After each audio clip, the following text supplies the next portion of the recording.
réunion sur réunion dans l'après-midi. Donc, ils vont commencer par intervenir.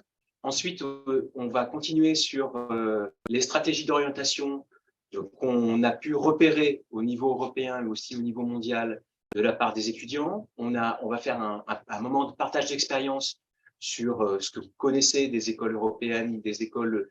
Est-ce que vous avez des exemples? Est-ce que vous avez des informations à nous faire partager? On a monté un site collaboratif dont on va vous donner l'adresse. Si vous avez envie de le renseigner pour avoir une cartographie la plus précise des stratégies d'infiltration en école supérieure, vous êtes les bienvenus.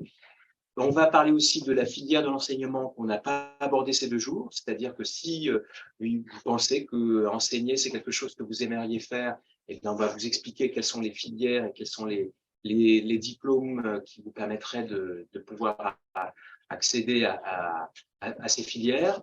Et puis enfin, on pourra finir par une séance de questions-réponses. Si vous avez des questions précises, personnalisées, etc., mais qui pourraient servir à la collectivité, ben, n'hésitez pas à les poser.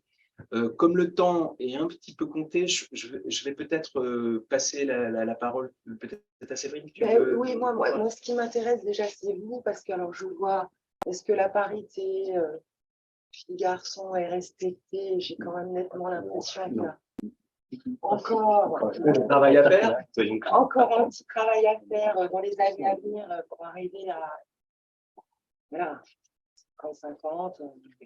Mais bon, c'est quand même déjà, on est de progrès au niveau des enseignants jazz en CBS, petite chose à faire aussi. Non, c'est ça.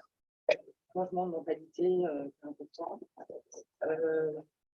Après, sur les spécialités qui sont les vôtres, on a à peu près tous les instruments où il y a quand même un peu de cordes. Oui, il y en a là où on a des cordes frappées, des cordes avec médiator. Des cordes frottées, alors on a, oui. Et puis, vous dire que je suis très contente de vous rencontrer, d'autant que j'ai un très bon souvenir dans cette salle, puisque Jean-Charles m'avait invité à présider une entrée, mais c'était en cycle spé. C'était le cycle spé, oui. Et j'avais déjà ouvert des yeux et surtout des oreilles toutes grandes en prenant connaissance du niveau des étudiants qui postulaient. Voilà. Donc, je sais aussi que vous êtes entre de très très bonnes mains avec un coordinateur que je connais depuis quelques années, qui est extrêmement impliqué dans son travail. D'ailleurs, je trouve que le travail qui est mené là est tout à fait utile et formidable. Il faudrait pouvoir d'ailleurs le déployer pour tous les étudiants en CPES dans toutes les disciplines. Ça serait l'idéal. Il y a même un site. Exactement, quand on vient de CPC, voilà, qui vous donne quand même des grands axes pour vous, et puis vous insérer dans le professionnel. Et puis, vous faites partie évidemment d'un vaste réseau, déjà, vous êtes parlé du CRR, donc je ne veux pas parler du CRR, mais ce département, le jazz à la ville de Paris, est pour moi un secteur que je défends dès que j'en ai l'occasion. Pour vanter, c'est la qualité de son corps enseignant, la qualité de ses étudiants. Et donc, voilà, que dire de plus on est très attentif évidemment au choix, à votre insertion professionnelle. Certains sans doute sont déjà un peu dans la vie active, faites des concerts, peut-être pas assez, mais vous avez déjà commencé. Et alors, sur la ville de Paris, on a le PSPDB, évidemment, qui est un département jazz qui est quand même très dynamique. Et puis après, le CNSM, et tu m'as donné les chiffres tout à l'heure. Donc, voilà, c'est 50% d'entre vous qui allez être intégrés au CNSMDP, peut-être les deux aussi. Non, il n'y a pas d'autre jazz, pardon, c'est vrai qu'il n'y a pas de. Donc, ce qui est énorme, voilà, c'est dire le niveau aussi que vous allez acquérir dans ces 2 années. Et puis 20% au PSPDB, et puis après, tout un tas de structures d'Europe. Voilà. On a beaucoup discuté tout à l'heure avec Jean-Charles des lieux, d'éventuels partenariats avec l'étranger qui pourraient vous ouvrir aussi à d'autres esthétiques. On a échangé sur... Alors, l'accueil, oui, il y a quand même deux petits sujets, moi, qui m'importent. Enfin, c'est à relayer, qui sont un peu au-delà de l'orientation. Mais, la ville de Paris est très attentive au VSS. Donc, je ne sais pas si vous savez ce que c'est que une violence sexuelle et sexiste. Alors, je vais quand même vous couper là-dessus. À l'heure d'aujourd'hui, il y a un dispositif qui va être mis en place, notamment dans les conservatoires. Il y a une vigilance évidemment sur cette thématique qui est forte de la ville. Et il doit y avoir enfin, on est en train de réfléchir à la manière dont aussi les étudiants, les élèves, vous pouvez vous saisir de ce dispositif, le cas échéant. Pour l'instant, il faut vous tourner vers vos coordinateurs, vos directeurs, si jamais voilà. Il vous arrivait dans une situation signalée ou que vous vivez. Et puis, on a parlé aussi de solidarité, parce que je ne crois pas, je ne sais pas, William, mais pour les étudiants, voire même tous les paralinguistiques aussi de la ville de Paris, ce qui est fait, outre les associations de parents d'élèves qui sont souvent très, très impliquées pour vous accompagner quand vous avez des difficultés du quotidien. Et notamment, je pensais aussi aux étudiants étrangers, dont les difficultés peuvent être accrues aussi par la problématique de la langue. Donc ça, c'est un peu des thématiques sur lesquelles je voudrais réfléchir et avancer, voir si on a des besoins, on peut mieux vous accompagner. Et puis pour l'orientation, après, voilà, le jazz, je passe la main parce que j'ai déjà assez parlé, mais en tout cas, très bonne rentrée. S'il y a des concerts, je serais ravie de venir vous écouter. Donc, merci de me tenir au courant de la saison de jazz CPES. Oh, j'imagine. Il y en a plein. Voilà. Si, il y a déjà un truc dans le 11e, là, comment ça s'appelle? C'est la structure là, qui est pilotée par Pierre Perrier. Ah, la Big Jam Oui, voilà. de la Union de Paris. Je sais que je suis déjà invitée là, Voilà. bientôt. La semaine prochaine. Et c'est ça, j'ai noté dans mon agenda. Je ne sais pas si vous allez jouer, mais en tout cas, je suis fan de jazz à titre personnel. Donc, voilà, ceci devant expliquer aussi cela. Mais je me tais. Benoît, merci en tout cas Séverine de ta présence là, ce début d'après-midi. Moi je voulais vous souhaiter déjà une belle année 2023 avec beaucoup de succès et plaisir à travailler ici à la fois au CRR et puis dans cette classe de jazz qui est portée par des enseignants en qui évidemment nous avons toute confiance, et en particulier Jean-Charles qui fait un travail absolument remarquable. En fait, le CPES, c'est un cycle qui est récent dans les conservatoires, puisque ça fait 5 ans aujourd'hui que le Paris a été agréé pour ce cycle. C'est un cycle un peu singulier, puisqu'il n'est pas diplômant. Et de par ce fait-là, il offre la possibilité d'ouvrir nos champs d'action sur des domaines qui correspondent totalement à ce qu'on pense de ce cycle préparatoire, en particulier sur l'insertion professionnelle, et puis sur la possibilité que vous pouvez avoir de rencontrer des personnes. Évidemment, vous êtes dans un cadre de préparation à des examens, à des concours, mais c'est aussi très important pour nous que vous rencontriez, que vous posiez des questions sur les enjeux d'avenir dans vos métiers, que vous soyez au courant d'un certain nombre de dispositifs qui vont vous concerner directement pour le jazz ou la musique actuelle. Donc voilà, je trouve que des après-midi comme celle-là, et les 2 jours en fait que vous passez,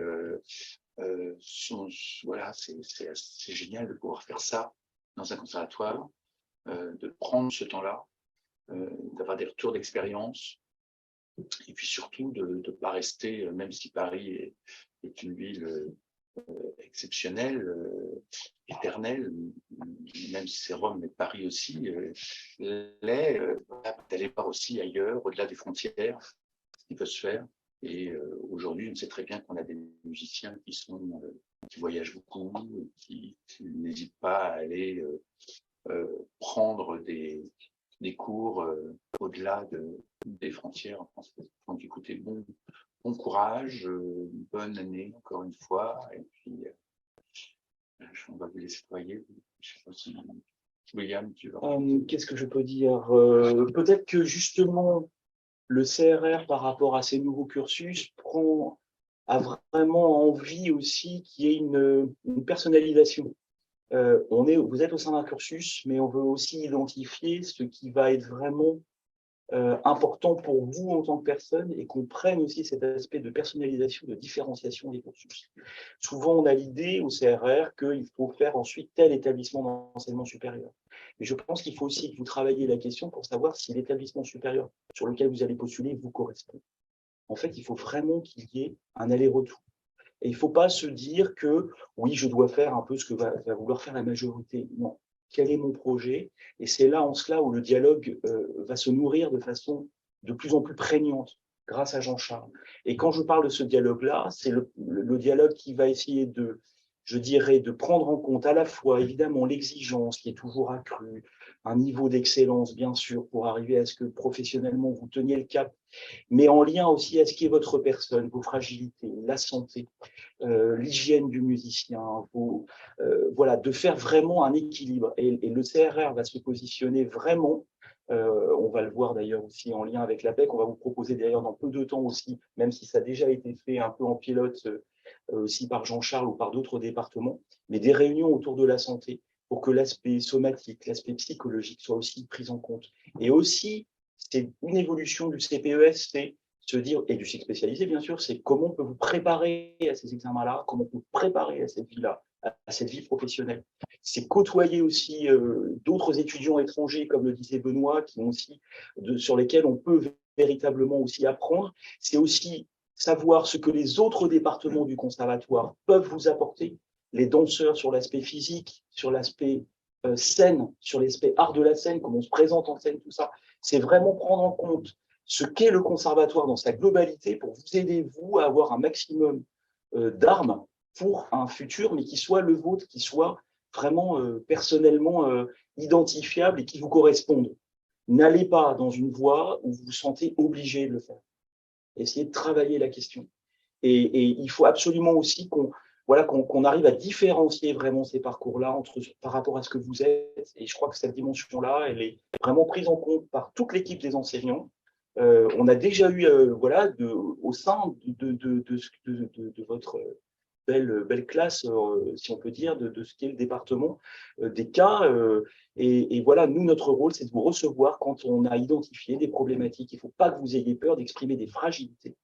N'ayez pas l'idée qu'une fragilité, elle vous sera reprochée au sein du CRR, parce que qui dit fragilité dit absence d'exigence. Pas du tout. Ce sont deux choses différentes. C'est à nous, ensemble, de travailler pour qu'il y ait l'adéquation entre les convenus. On a tous des parcours de vie qui sont différents, avec la part à la fois de choses très solides et puis de parts fragiles. C'est à nous aussi de les identifier et puis de vous aider à construire un parcours qui vous corresponde et vous donne des armes pour l'enseignement supérieur. Voilà.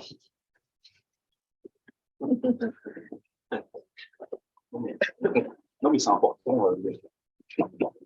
Alors, pour continuer, il y a quelques années, donc l'endroit un peu professionnalisant, c'était le DEM, ou le DINOP, mais qui n'a pas vraiment vu le jour. Donc, c'est le diplôme d'études musicales qui était le moment, qui était la consécration, le diplôme ultime des conservatoires. Donc, en fait, les étudiants qui se retrouvaient dans une mécanique du conservatoire, enfin, mécaniquement, allaient jusqu'au DEM et se posaient la question de leur avenir une fois qu'ils avaient eu leur DEM. Mais avant, tout semblait comme tracé. Alors, en fait, la chose, elle n'est pas aussi simple que ça, et on a une zone un peu intermédiaire. Et puis aussi, on a constaté qu'on avait des stratégies d'étudiants qui, une fois qu'ils avaient le DEM et qu'ils avaient parfois le DEM avec brio, commençaient à se poser la question de leur futur au moment où ils étaient diplômés. Et donc, il y avait une sorte de moment de passage à vide qui était préjudiciable parce que c'est des moments c'est des mois et des années qui sont importantes. Et on a eu aussi des élèves qui tentaient des concours dans les conservatoires, qui n'y arrivaient pas et de fait se retrouvaient à travailler énormément leur instrument et étaient en quête de repères.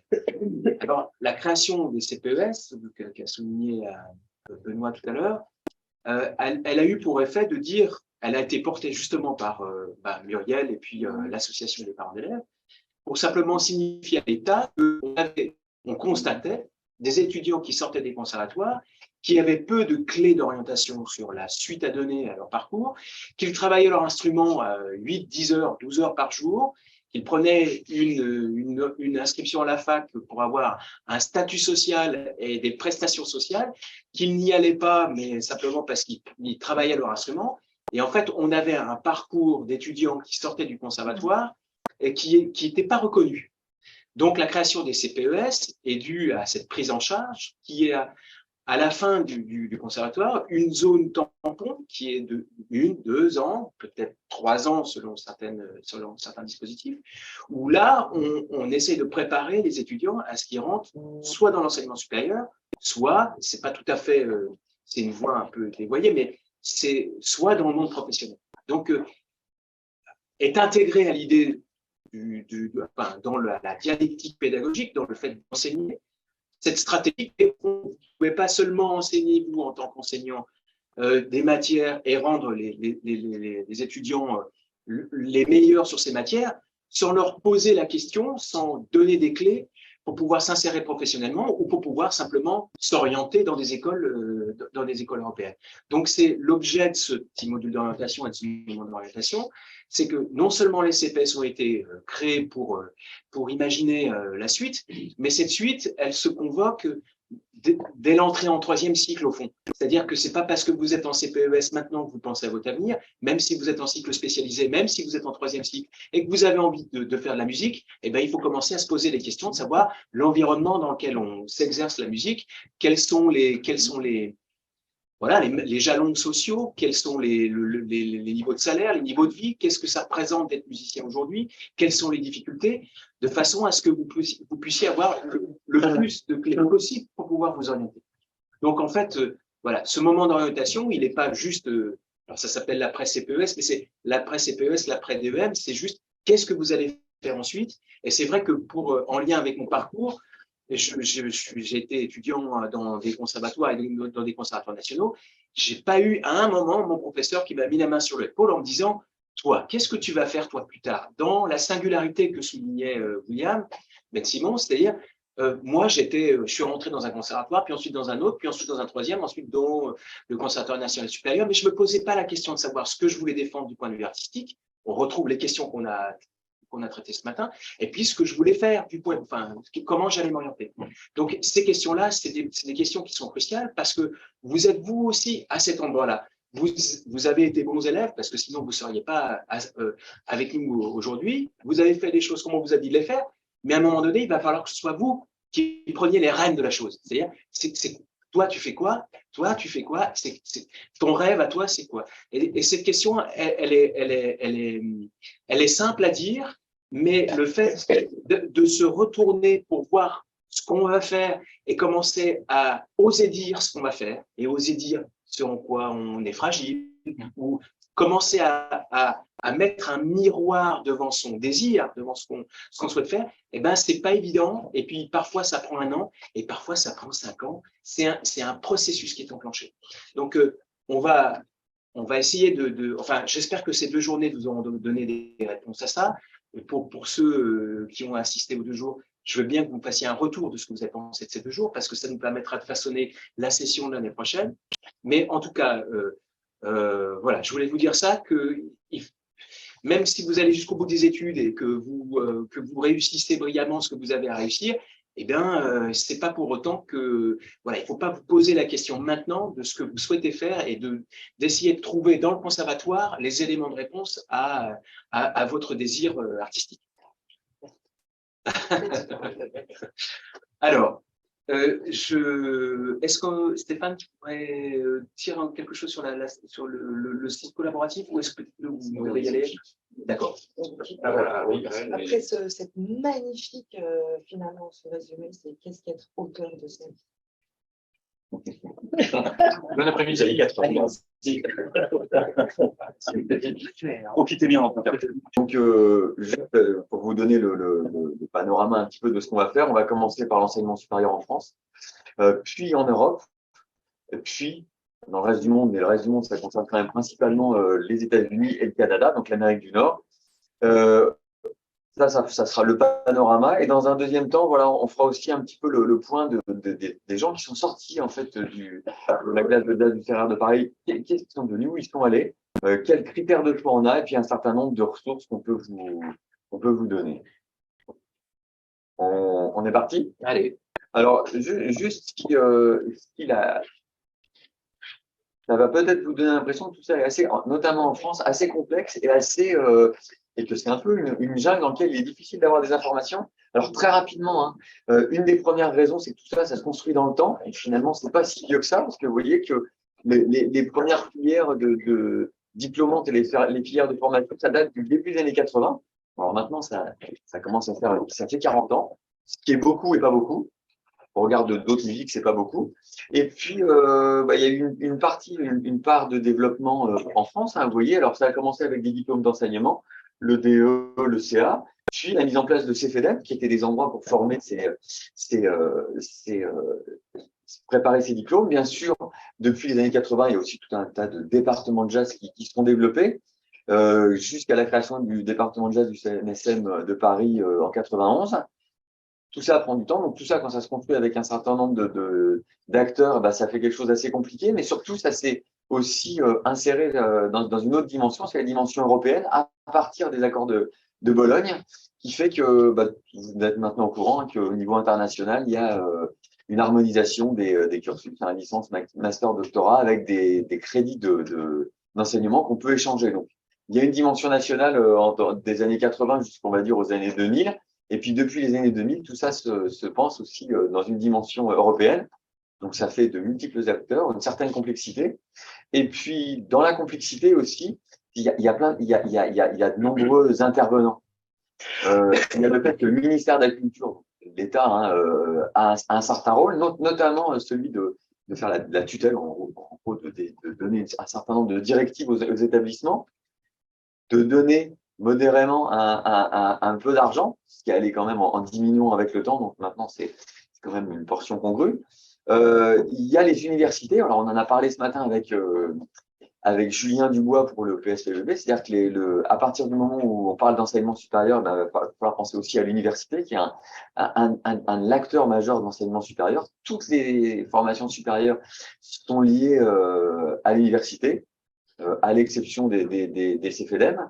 Et puis, vous avez un acteur que vous avez peut-être pas encore vraiment identifié, mais qui est absolument essentiel, c'est les collectivités territoriales, en gros, les mairies, un petit peu les départements et un tout petit peu moins les régions. En gros, les mairies qui donnent énormément d'argent, en fait, financent en très grande partie les études, vos études, tous les conservatoires. Donc, c'est pour ça que c'est assez complexe, parce que il y a une dimension territoriale. Ça va dépendre de la bonne volonté d'une ville de mettre, vous imaginez l'argent que Paris, par exemple, peut mettre, mais comme d'autres villes, Tours, toutes les grandes villes qui développent des structures d'enseignement, c'est un budget vraiment important. Et donc, tout ça fait qu'au final, une dimension historique, et puis après une dimension aussi de multiplicité d'acteurs, fait que le panorama, là, vous avez un panorama qui est assez compliqué en face de vous. Vous avez des questions, votre question? Bon, alors, j'enchaîne. Et donc, dans ce panorama, il y a des structures que vous avez tout à fait identifiées. On le sait parce qu'on en discute beaucoup en cours et on sait que vous êtes beaucoup à viser le CNSM, que vous avez aussi identifié alors j'allais dire les pôles supérieurs, plutôt certains pôles, hein, parce qu'on va voir que c'est principalement ceux de la région parisienne, hein, que vous visez. Il y a quelque chose qui vous identifiez peut-être moins, c'est le partenariat entre les conservatoires et les universités.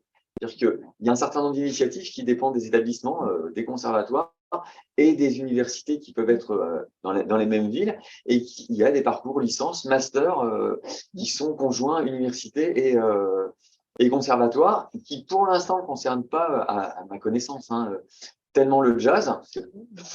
À voir à Brest, je suis pas sûre. Ouais, à Brest, il y a. Ouais, à Brest, il y a une super formation à la fois musique, jazz théâtre, jazz musique, danse théâtre, pardon, et art graphique aussi. Et c'est un global, c'est une licence avec le conservatoire. Voilà. Et en tout cas, il y a de nombreux endroits qui peuvent vous intéresser. Ça fait un débouché important pour vous en termes d'enseignement supérieur. Et puis, ce qui concerne la pédagogie, les CFEDEM, alors maintenant, il n'en reste plus beaucoup, je crois qu'il n'en reste plus que deux, hein, Lyon et Normandie, voilà.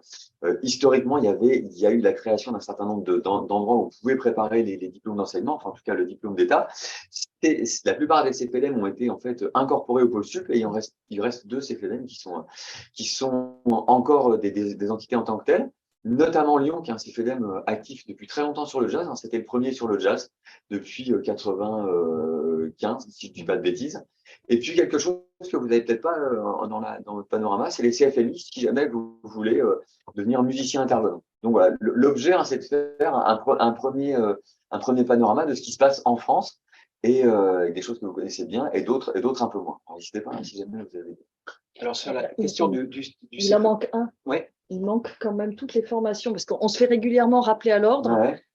Il y a aussi tout un pan d'enseignants et en musique qui existe dans les lycées et les collèges.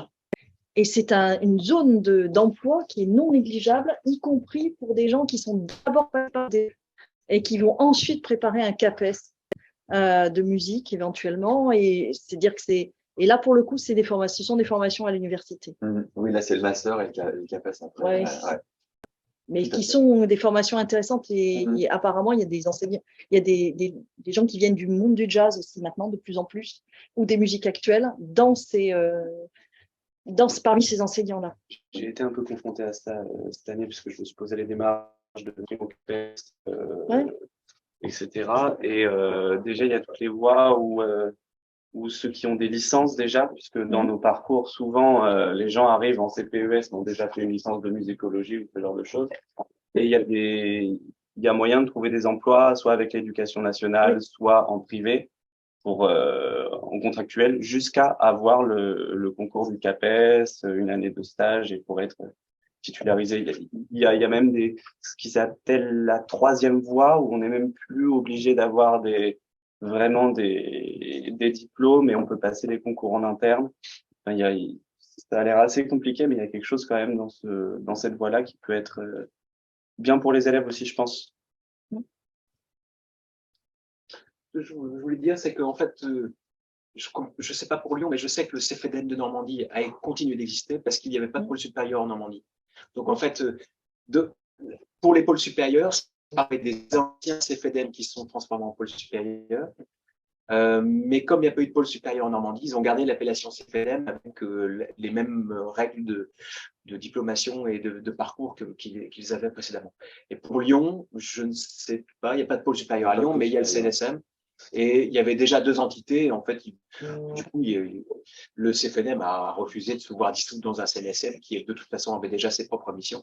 Donc, je pense que c'est la raison pour laquelle on retrouve à l'intérieur du paysage d'école supérieure, c'est de CFEDEM. Ça veut dire que sortir de cycles spécialisés ou de CPES, et que si votre désir, par exemple, c'est d'avoir le DE, vous n'êtes pas obligé de vous orienter vers une formation dans un pôle supérieur. Parce que la formation d'un pôle supérieur, elle peut diplômer sur le... Il n'y a pas forcément une triple diplomation. C'est un premier diplôme d'instrumentiste, avec un diplôme qui s'appelle le DNSPM, Diplôme national supérieur professionnel de musicien. Il y a une collaboration avec l'université, donc il va y avoir une licence, mais si vous voulez avoir, et si votre objectif c'est d'avoir le DE, ben, il faut rentrer dans un parcours DE et à ce moment-là, vous aurez la triple diplomation. Triple diplomation, mais aussi triple parcours, donc vous allez avoir un emploi du temps qui va être extrêmement copieux. Si votre intention à vous, c'est de dire non, moi je continuer dans les études supérieures, l'instrument, tout ça, c'est quelque chose que je veux faire par moi-même, puis j'ai des groupes et puis je vais tenter l'aventure, mais en revanche, avoir le DE, c'est possible, vous pouvez vous présenter directement dans ces deux CFEDEM Il y a la Lorraine aussi. Ah oui, CFEDEM Lorraine. Le CFEDEM Lorraine qui rentrait dans l'ensemble des écoles, qui rentrait dans un pôle supérieur, mais qui est aussi beaucoup tourné sur les beaux-arts. Ouais. C'est un regroupement, en fait, il y a les beaux-arts et autres. Mais ils ont gardé la partie uniquement la branche DE. Préparation DE. Donc, elle existe encore. C'est pour ça que moi, j'étais resté sur 4 même avec le pôle Aliénor, mais qu'on sache chacun les Voilà, c'est pas le pôle Aliénor, c'est encore. Voilà. Pour les préparation DE, Je crois que c'est 2 ans. Donc, la formation DE, en formation initiale, c'est 2 ans. Il faut avoir le bac ou une équivalence et normalement le DEM ou l'attestation du CPES. Voilà. Ou une équivalence. Voilà. Donc, si rapidement, hein, on fait le tour là de ces formations. Alors, celle que vous connaissez la mieux, que vous avez mieux identifiée ici, c'est le CNSM. Alors, très rapidement, parce que je ne vais rien vous apprendre, hein, c'est un cycle de 3 ans. On retrouve les ECTS, hein, les fameux crédits, hein, les initiales, c'est European Teaching. Teaching System, voilà. C'est un terme anglais, European Teaching Credit System.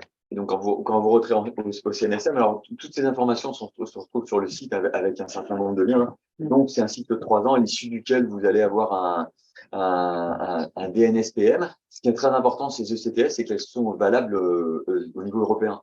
Vous pouvez décider d'aller après dans un autre pays européen et faire valider directement ces ECTS pour rentrer dans une autre formation.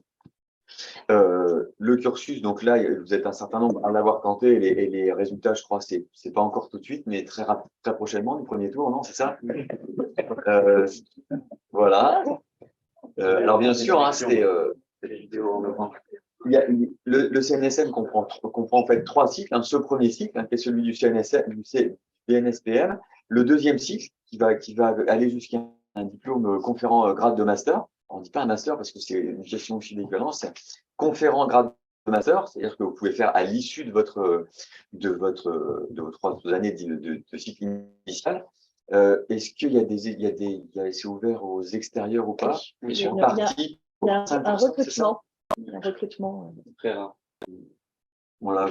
À l'entrée de master, il y a il y a un concours d'entrée. Voilà. Et alors là, le cycle du CNSM est en refond. Donc, précédemment, il y avait des informations sur ce cycle-là, mais pour l'instant, il n'y a pas vraiment pour le cycle, il y a la page en construction, ainsi que la page du 3e cycle. Là, vous pouvez faire un doctorat, vous pouvez aller jusqu'au doctorat, qui est pas un doctorat de musicologie, hein, c'est un doctorat de musique. Donc, c'est un musicien-interprète. C'est un doctorat tout aussi valable, hein, sauf que c'est en lien aussi avec une pratique artistique de très haut niveau et une recherche qui est directement en lien avec cette pratique artistique. Voilà, le CNSM, si vous y rentrez, vous pouvez aller jusqu'au doctorat ou intégrer le 2e ou 3e cycle en cours de parcours. Okay. N'hésitez pas ainsi. Oui, Stéphane, je voulais revenir sur le sujet de la CPES.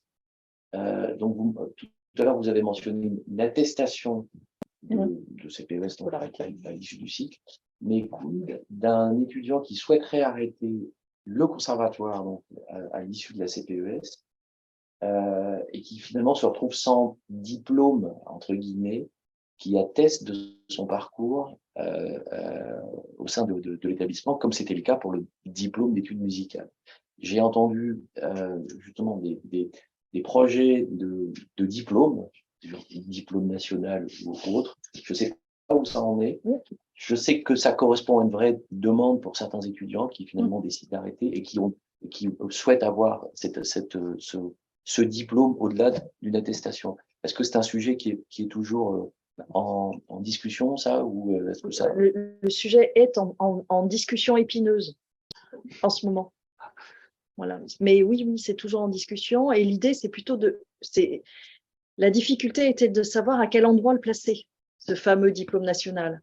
Et ce qui a été décidé dans un premier temps, et ce qui a été proposé par le ministère de la Culture, c'était de le placer au niveau du DEM, à peu près. Si ce n'est que le DEM n'est pas du même niveau partout. Toute la difficulté du DEM, c'est que c'est un diplôme d'établissement et que donc chacun fait un peu ce qu'il veut dans son établissement.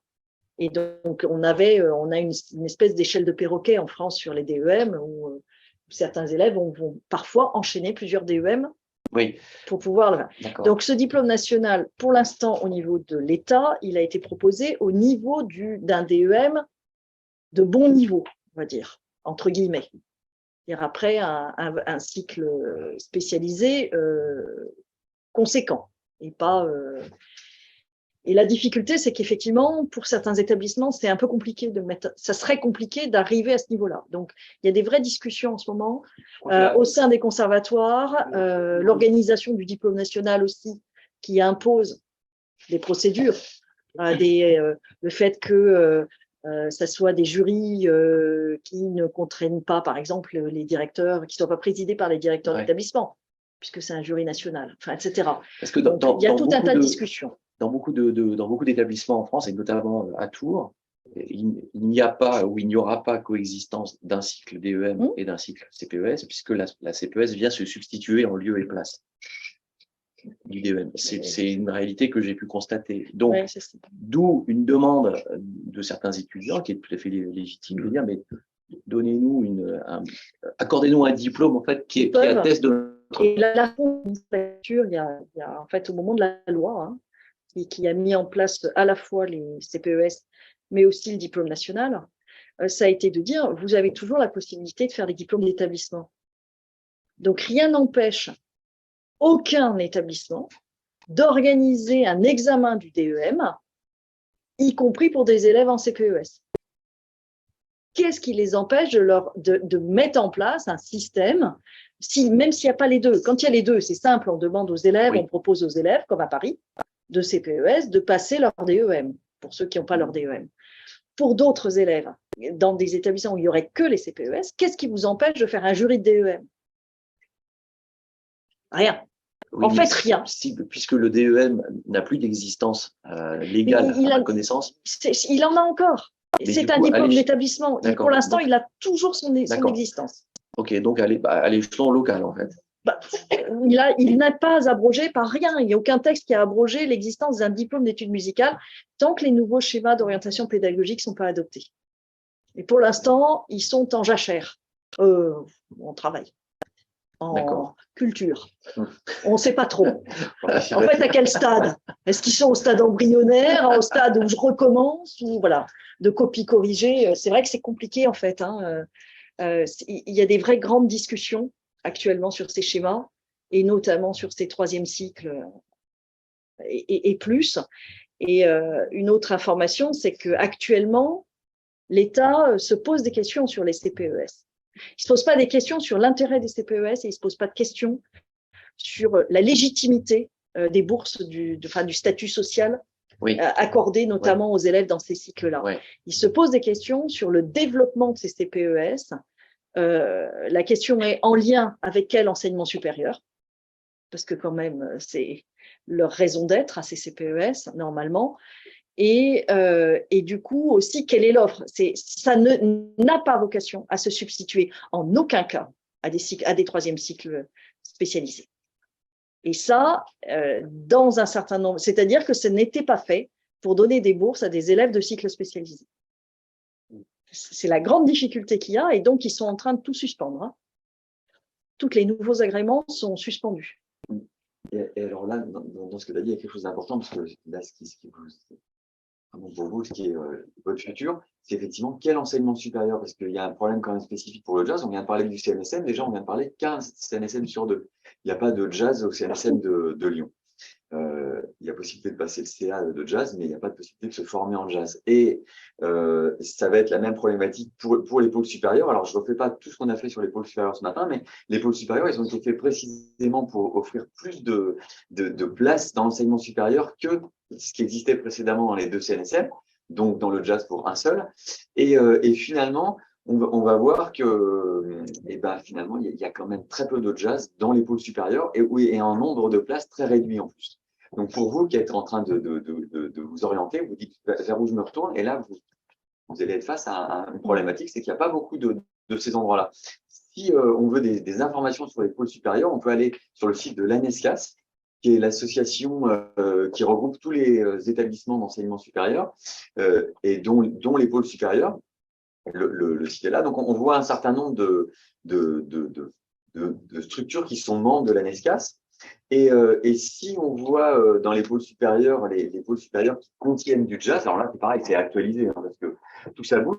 Alors, on sait que sur la région parisienne, finalement, c'est là où on est le mieux doté, parce qu'il y a le PSPVB, donc Julien me disait ce matin qu'il y avait traditionnellement une place par an, de quoi composer un combo. En fait, ça veut dire une place pour un batteur, une place pour un bassiste, une place pour un instrument par guide, une ou deux places pour des solistes, hein, et c'est à peu près tout. Il y a à peu près l'équivalent au CMDL, sous réserve que tout ça soit maintenu. Apparemment, hein, tout ça est relativement sujet à baisser hein, en nombre de places d'accueil. Vous avez le pôle sud 93. Je ne sais pas combien. Et souvent, c'est une ou deux places, c'est pas plus. Une ou deux places. Et ils ne font pas les recrutements tous les ans en plus, non? Ils font ça ou une ou deux places par an. Je crois que c'est une ou deux places par an. Peut-être qu'il y a des années où du coup il n'y a pas de place, mais je crois que c'est une ou deux places par an. Ouais. Voilà. Donc là, on arrive à une douzaine de places. Voilà. Donc, on a Boulogne, il y a des places aussi. Non, c'est Paris. C'est Paris, voilà. Non. Alors après, c'est Lille. Il y a Lille. Lille, Lille, il ouais. y en a. Alors, ces informations, c'est pour ça que c'est une sorte de work in progress, comme je disais, et que c'est collaboratif. Il y a 2 ans, j'avais participé à une table ronde sur l'enseignement supérieur du jazz en France, et le constat de Bernard Descôtes, qui est l'ancien directeur de l'ESM Bourgogne, c'était grosso modo, vous prenez une ligne Rennes-Strasbourg, peut-être que Guillaume va me désavouer là-dessus, mais vous prenez une ligne et les pôles sub-jazz, ça n'est qu'au-dessus. Donc, il n'y a pas une répartition géographique harmonieuse de l'enseignement, alors que c'était la règle initiale. C'est-à-dire, on va mettre des pôles supérieurs en France, dans chacune région. Chaque région aura un pôle supérieur. Voilà. Mais la difficulté, alors Muriel parlait des difficultés par rapport au diplôme national, je te répondrai aussi tout à l'heure, Guillaume, parce que tu posais d'autres questions à lui dans ta question. La difficulté, c'est qu'en fait, le montage de ces pôles supérieurs a été tellement bâclé entre un État qui dit comment faire et puis qui dit allez voir vos collectivités pour financer ce qu'on vous dit de faire, que ça s'est mis en place qu'un cas, et qu'en fait, on voit que les stratégies des étudiants, c'est maintenant de bouder certains pôles supérieurs. C'est-à-dire qu'ils savent que certains pôles supérieurs, c'est pas la peine d'y aller, soit parce qu'il n'y a pas assez de place, soit parce que le programme est juste démentiel, le projet manque de contenu et vous ne serez pas formé sur ce que vous avez envie de défendre.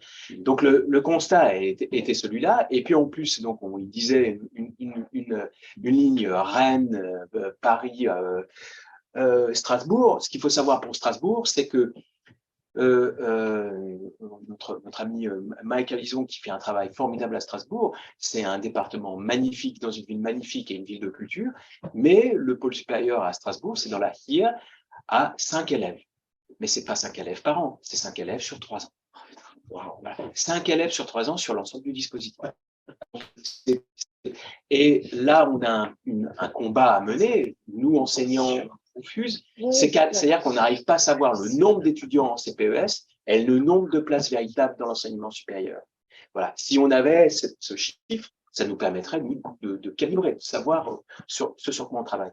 Ça veut dire qu'en France, en fait, aujourd'hui, et c'est une information aussi que je peux vous donner qui est très importante et que j'en ai la confirmation maintenant, c'est-à-dire que les pôles supérieurs qui ont été créés pour fournir une offre qui se démarque du CNSM, en fait, il n'y a pas plus d'étudiants qui sortent avec la licence dans tous les pôles en France en jazz que dans le seul CNSM de Paris.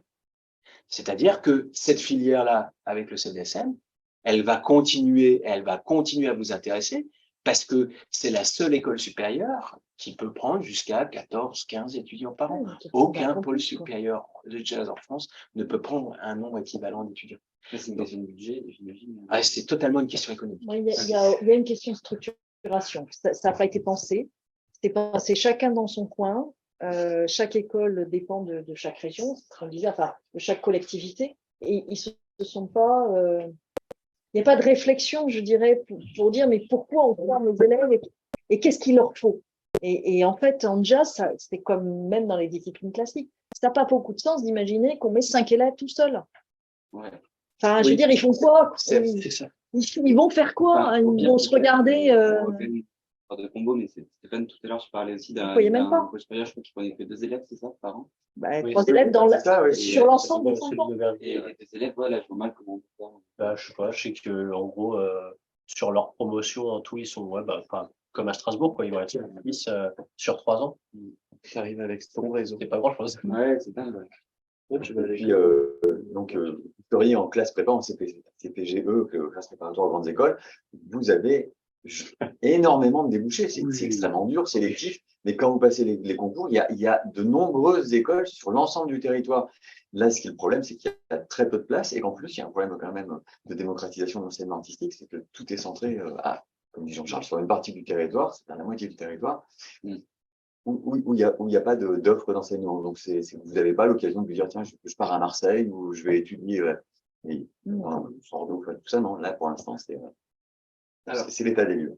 Pour aussi rebondir dessus, quelle est notre stratégie, nous, ici à Paris, à la fois sur cette question-là que tu disais, c'est le contenu du CPES, qu'est-ce qu'on amène au bout, comment.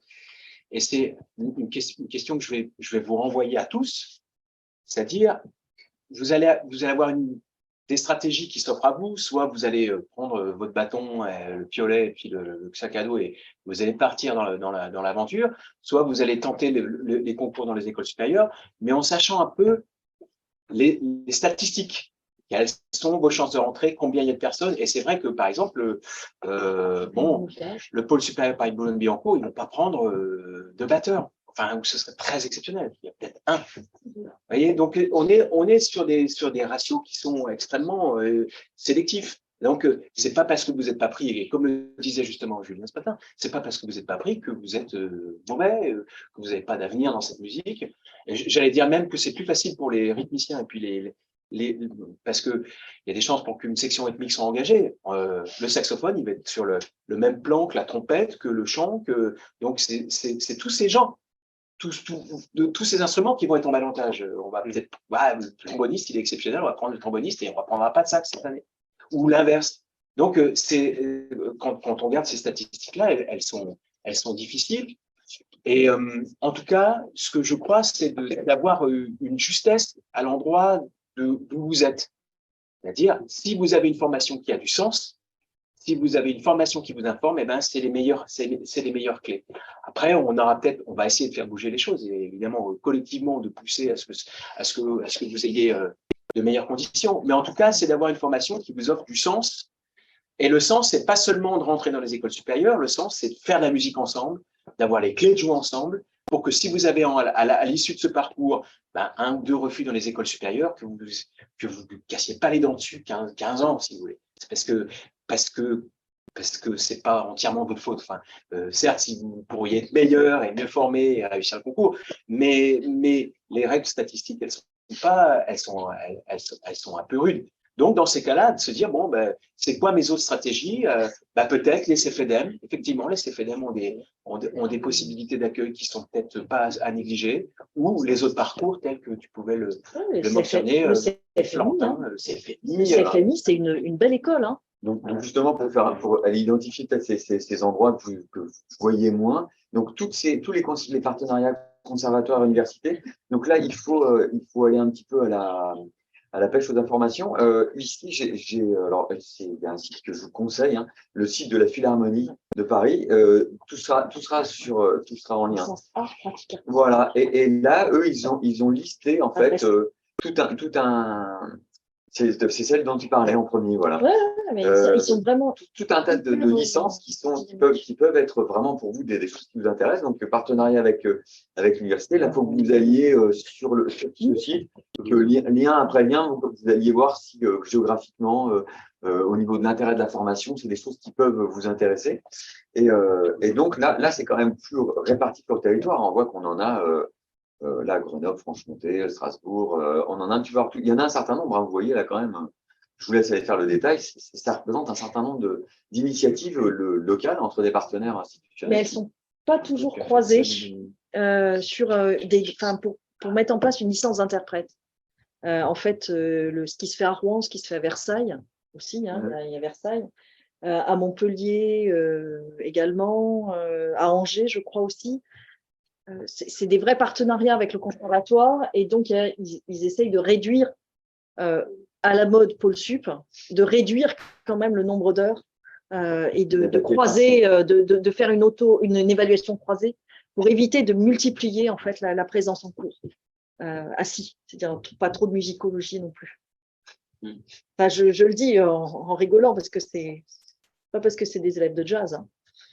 C'est vrai pour tous. Oui, c'est vrai qu'il est possible qu'à l'avenir, on voit d'autres stratégies de la part des conservatoires. C'est que comme les pôles supérieurs sont dans des fragilités et forment un tel goulot d'étranglement, alors qu'on a des CPES en plus grand nombre et que c'est rationnel par rapport à la taille des conservatoires nationaux, peut-être que demain, les directeurs de conservatoire, Benoît et les équipes là vont se dire bon, il va falloir qu'on aille voir directement la Sorbonne pour qu'on convienne d'un parcours spécifique pour les étudiants qui passent pas par l'idée du pôle supérieur, parce que on a envie de faire en sorte de créer un appel d'air, faire en sorte que ce soit pas que les étudiants qu'on forme massivement en CPES ne rentrent pas dans le trou de souris du peu d'inscription qu'on peut avoir au niveau des parcours supérieurs. Donc pareil, si vous envisagez l'enseignement, si c'est quelque chose qui vous attire, on en parlait tout à l'heure, formation initiale, c'est-à-dire qu'à la sortie de vos études au conservatoire, si vous avez paquet de M en poche, hein, vous tentez l'entrée dans un CFLM, donc entre 2 et 4, il faudrait vraiment faire le point. En tout cas, c'est sûr que Lyon existe encore et en tant que tel, en tant qu'entité, la Normandie aussi. Ça a l'avantage de vous former à la pédagogie et de vous donner beaucoup de clés, si jamais vous faites ce métier après d'enseignant, des choses qui permettent d'alimenter votre réflexion pédagogique et d'avoir comment dire, une pratique pédagogique enrichissante pour vous, pour vos élèves. Des très bons endroits pour s'y retrouver, si c'est quelque chose qui vous attire. Alors, Lyon, je sais qu'ils ont un grand nombre d'étudiants parisiens. Hein. Il y a des gens qui font le TGV. Hein. C'est un petit budget, hein, mais c'est organisé sur, je crois, c'est encore comme ça, deux journées, une journée et demie par semaine. Vous faites un aller-retour et vous arrivez à avoir une formation de qualité. Et bien sûr, quelque chose là que vous avez encore peut-être moins dans votre viseur, hein, c'était les CFMI.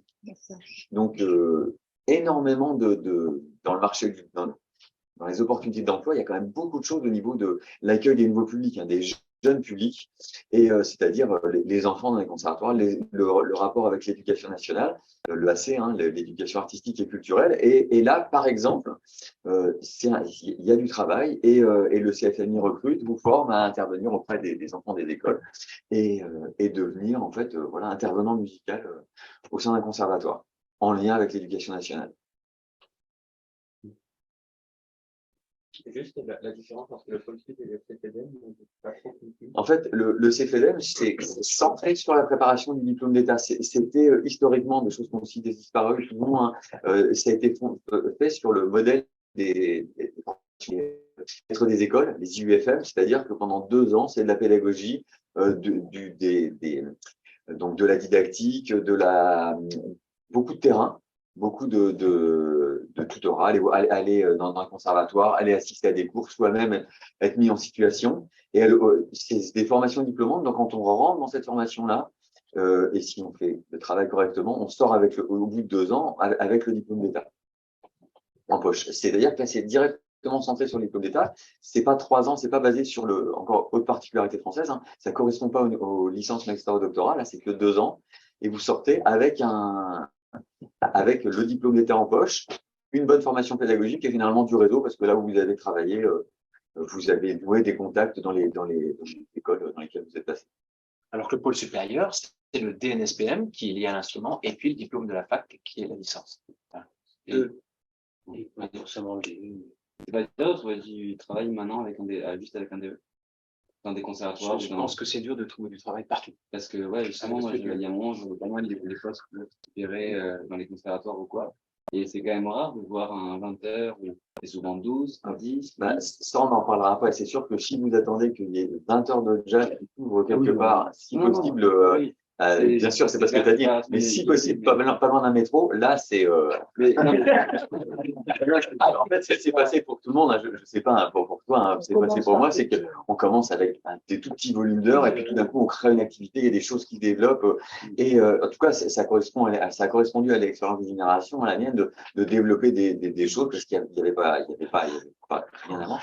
Ça va changer parce que maintenant, il y en a de plus en plus, mais effectivement, ça correspond quand même, les premières expériences professionnelles, à avoir des heures dispatchées. Hein. Bien sûr, ouais. Parce que c'est vrai que c'est plus simple aussi à Paris, parce qu'il y a quand même beaucoup de conservatoires d'arrondissement, de choses comme ça, où on peut un peu peut-être s'étaler sur quelques conservatoires, mais par exemple, si on va dans une petite ville ou quoi, et qu'il n'y a qu'un conservatoire, par exemple, avec un DE, ça va être plus compliqué aussi de. En région, il y a de nombreux collègues qui travaillent sur plusieurs structures qui sont quand même distantes, qui font 10 km. Hein. Ouais.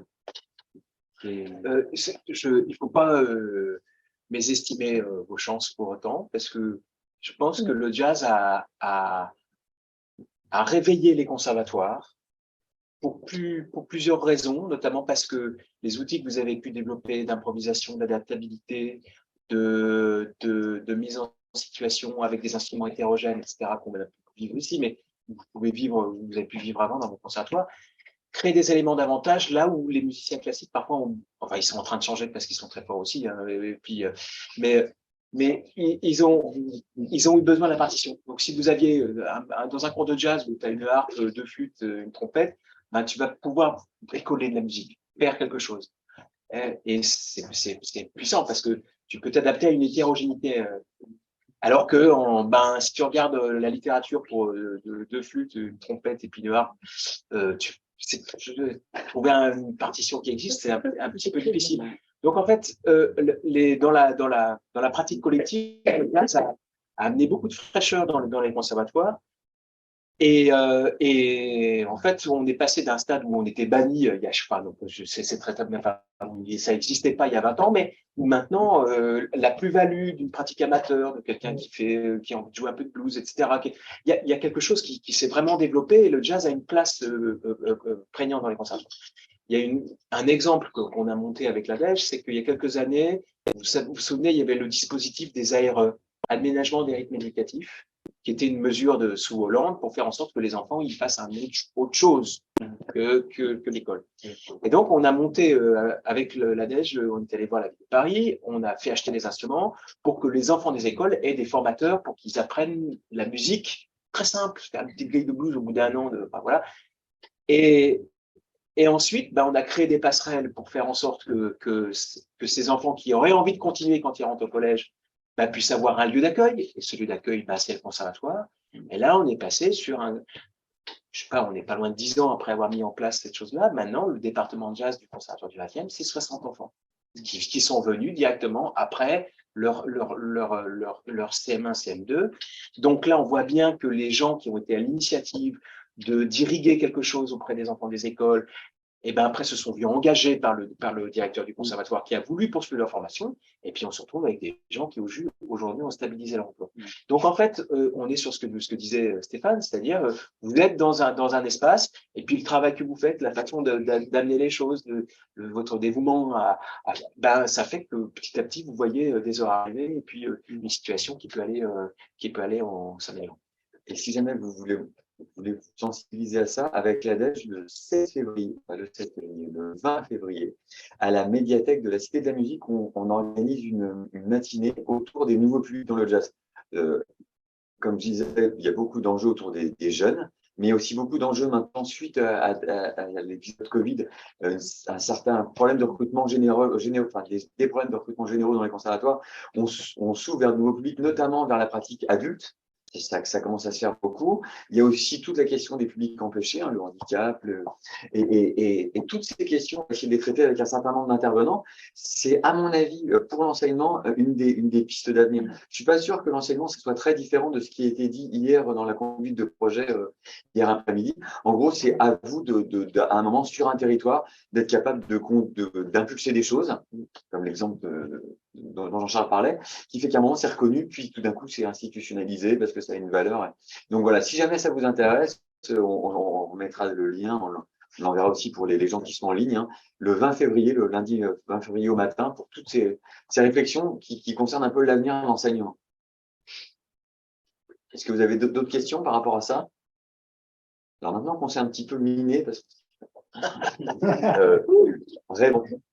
Et notamment, vous êtes jeune, donc vous avez envie de vous promener, vous avez bien raison.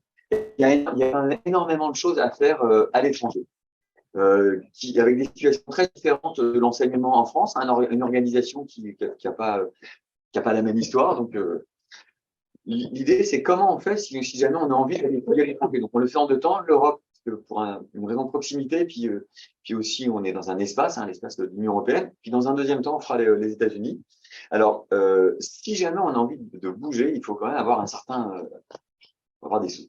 Donc, vous pouvez avoir un apport personnel, hein, mais vous pouvez aussi avoir un certain nombre d'aides, notamment, alors on en a parlé, hein, des bourses Erasmus, on en parlait ce matin dans le cadre du pôle sup, et des aides à la mobilité internationale. Alors c'est pareil, hein, j'ai fait sur un autre site dont le lien sera là, c'est étudiant.gouv.fr, et là vous avez énormément de renseignements sur tout un tas de dispositifs. Alors, c'est toujours complexe, hein. Il y a toujours tout un tas de critères institutionnels. Est-ce que vous faites partie de telle institution? Bref, c'est jamais simple, hein, mais ça existe. Je vois que tu souris. Parce que c'est vrai. Que ça existe ou c'est compliqué? Que tu passes beaucoup de temps tu passes beaucoup de temps à faire des papiers, ouais. Et à savoir dans quel groupe tu fais partie pour savoir à quoi tu as le droit. Éplucher les pays. T'as pas dit jusqu'à combien ça? Pardon? T'as une fourchette à peu près jusqu'à combien? Non, là sur ce que ça peut te faire comme apport en fait par rapport au financement. Non, là j'ai pas d'exemple. Ce qui est important, c'est qu'en Europe, le coût des études est quand même relativement modéré, même si c'est plus cher. Je veux pas dire de bêtises, vous dites, hein, si j'en dis. Même si c'est des fois parfois plus cher qu'en France, c'est pas le tarif nord-américain. Donc vous avez aussi moins de coûts de voyage. C'est moins loin. Souvent des systèmes de santé qui sont relativement comparables. Ils sont transposables. En tout cas, des choses qui sont à l'intérieur de l'Union européenne, donc une facilité aussi à revenir en France en cas vraiment de problème. Mais juste une question pour ces aides-là. Est-ce que c'est pas des bourses sur une durée qui ne serait pas la durée d'une licence? Par exemple, si on part pour... Ah bah oui, nécessairement, ça va pas forcément couvrir le... Ça va être sur... Là, je veux pas dire de bêtises parce que là, je sais qu'Erasmus, c'est un semestre une année. Ouais. L'aide à la mobilité internationale, je sais pas, pareil, s'il y a des gens en ligne, hein, qui ont regarder, ouais. Bah, justement, la mobilité, c'est 9 mois, maxi. Voilà, mais il peut être reconductible. Voilà. Je sais pas, descendu. Et puis, c'est pas exclu que si jamais on se retrouve dans un établissement grâce à un financement, une fois qu'on est là-bas, on ait accès à d'autres sources Et puis, c'est très important aussi. Pareil, à vérifier, tant qu'on reste dans l'Union européenne, normalement, c'est une question aussi à vérifier. C'est possible éventuellement de continuer à avoir un petit job à droite ou à gauche pour continuer à gagner quelque chose, ce qui n'est pas forcément le cas partout. Aux États-Unis, c'est très compliqué ça. Donc, une fois qu'on a dit ça, avec Jean-Charles, on a essayé de lister quelques endroits qui seraient des destinations. Voilà. Alors, tu avais une question avant. Non, mais justement, parce que la question des sous, c'est quand même une question importante. Ouais. On veut bouger. Et du coup, moi, je me pose beaucoup de questions en ce moment là-dessus, et parce que j'ai toujours été en France, même en ayant bougé en France, mais c'est vrai qu'on a toujours vécu dans un système où on est couvert par l'assurance maladie, on est des trucs comme ça, l'aide au logement, machin, et j'ai aucune idée de comment ça marche ailleurs en Europe. Pour le système de santé, je peux peut-être un peu t'orienter parce que je me suis pas mal renseigné aussi pour bouger en Europe et ailleurs.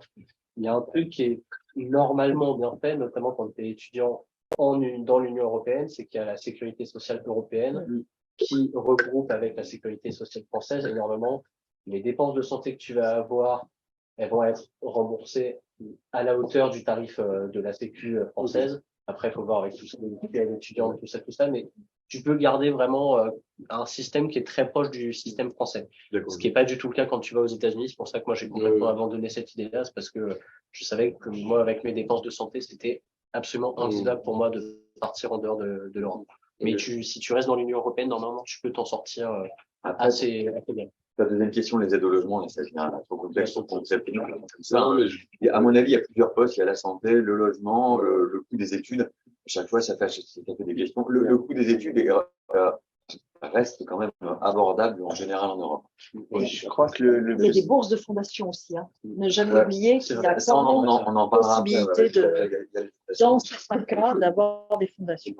Mais c'est vrai que je suis d'accord avec toi. Ça m'est arrivé d'avoir des étudiants, sans doute, que vous connaissez, qui sont rentrés dans une école et qui sont heureux d'être rentrés dans une école et dont les parents provoquent une petite réunion de famille pour dire, bah, tu sais, tu vas dans cette école, mais on n'a pas les moyens de t'envoyer. Donc, c'est dans ces cas-là une douche froide qui est terrible et qui a créé beaucoup de stress.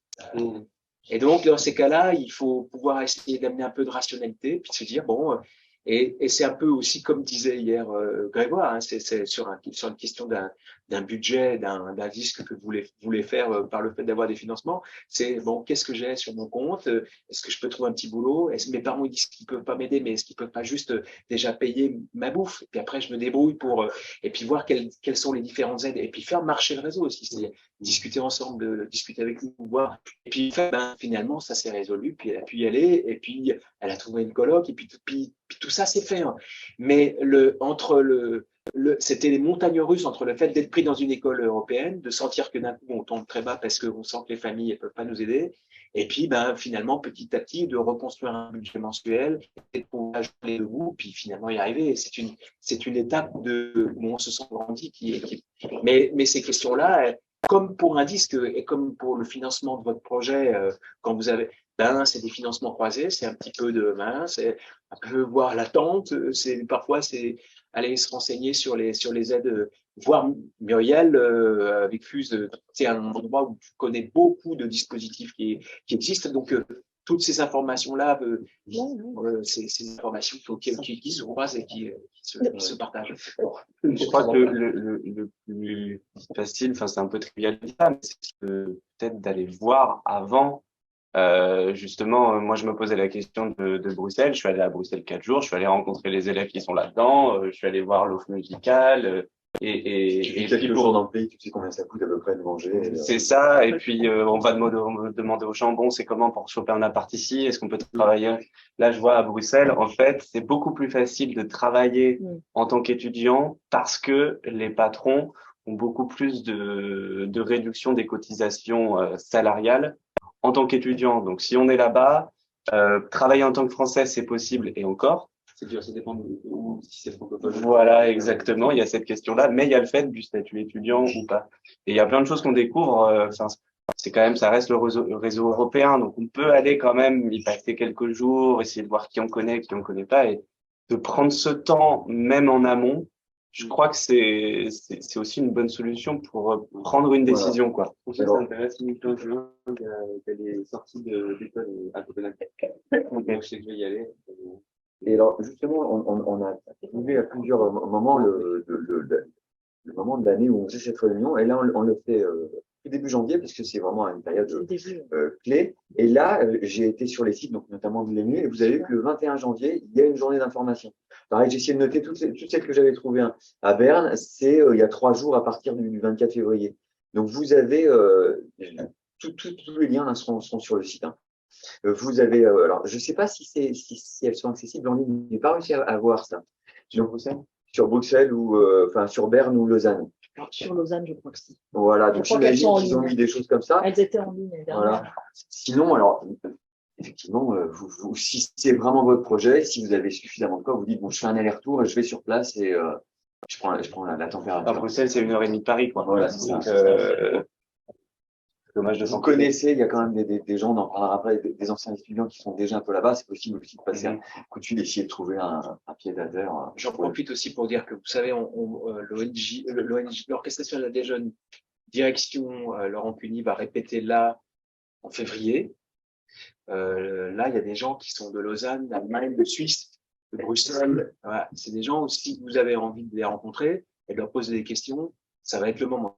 Ils vont répéter dans cette salle. Donc, je vous donnerai la date, mais ça vaut le coup d'aller les voir et de leur poser des questions. C'est aussi comme ça que les connexions se sont faites pour Bruxelles, effectivement, parce qu'il y avait déjà des connaissances et des cooptations d'étudiants d'ici qui connaissaient des musiciens là-bas. Alors après, globalement, l'enseignement en Europe aussi, un phénomène, c'est qu'il y a beaucoup de musiciens américains qui s'expatrient en Europe. Hein. Il y a Horace Melchior, Brad Meldo, qui est très souvent en Europe, et ils sont très nombreux. Donc finalement, l'enseignement en Europe devient très très attractif parce que vous avez des endroits où vous pouvez. Alors, il faut bien s'assurer que ces musiciens soient là en permanence dans l'endroit, que ce ne soit pas juste un affichage, hein. Même si vous les voyez que quelques fois dans l'année, pour bon apprendre. Mais bref, il y a aussi toute cette présence en fait d'artistes qu'on aime bien, d'artistes américains qui sont très souvent en Europe. Hein. Alors on en a listé quelques-unes. L'EMU à Lausanne.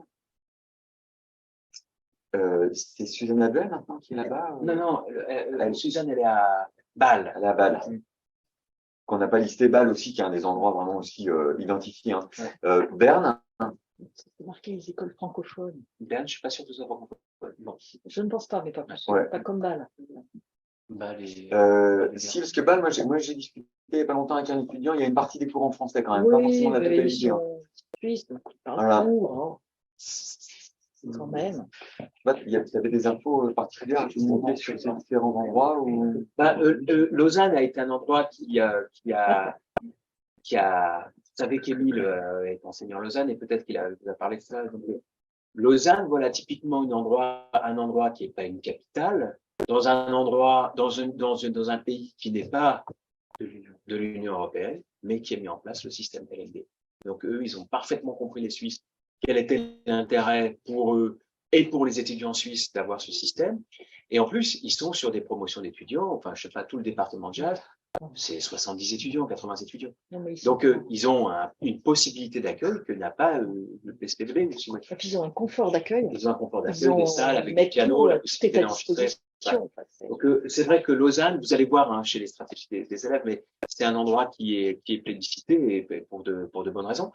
Et même ce, indépendamment du retour d'ailleurs, qui est un peu français, c'est-à-dire à quoi bon développer les places en enseignement supérieur pour pouvoir, voilà, c'est quoi la réalité du marché? En fait, Lausanne se pose peut-être la question, mais pas dans ce terme, parce que voilà, un département à 70 étudiants en jazz en LMD, ça leur pose pas de problème, même si c'est pas une capitale, même si c'est beaucoup plus d'étudiants que la Suisse ne pourra Mais en tout cas, ils font le pari d'une mobilité. Les étudiants qui sont formés là vont jouer partout, et c'est le cas.